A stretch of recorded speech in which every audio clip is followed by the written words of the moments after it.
சப்போட்டா செடி.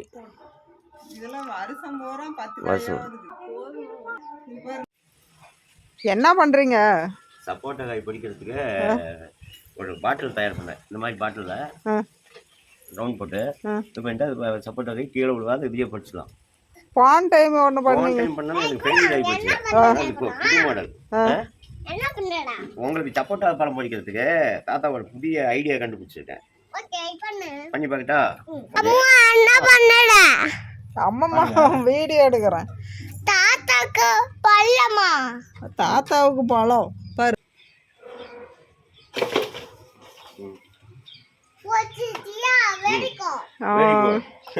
Very good very good super. இப்படி ரெடி பண்ணி சூப்பரா அவர் பொறிக்கிறது வரு. சூப்பராக தாங்க பொறிக்குது. தாத்தா வேவிக்கிறது இல்லடா, பழுக்கணும் பழம்.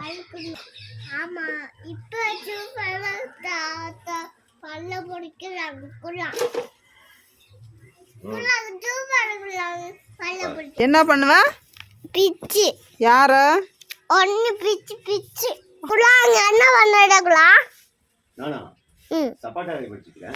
எனக்கு அம்மாவுக்கு சப்பாத்து காய் கொடுக்க மாட்டேன். அம்மாவுக்கு கொடுக்கலாங்க. அம்மாவுக்கு சப்பாத்து காய், அம்மாவுக்கு சப்பாத்து காய் கொடுங்களாங்க. பீச் குள்ளாங்க. அம்மாவுக்கு சப்பாத்து காய் பழம் கொடுக்க மாட்டீங்க. அப்படியப்பா சூப்பராக எடுத்துட்டு வந்துட்டீங்களாடா? பிடிக்காச்சு. ஓகே பொறிக்கிட்டு பொறிச்சிட்டிங்களா? சூப்பராக எல்லா காயும் பிடிச்சாச்சு. பார்த்தீங்கள?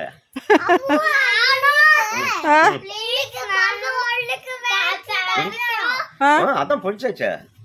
அதை பழுக்க வச்சு சாப்பிடணும். பழுக்க வச்சு எல்லாமே சாப்பிடலாம்.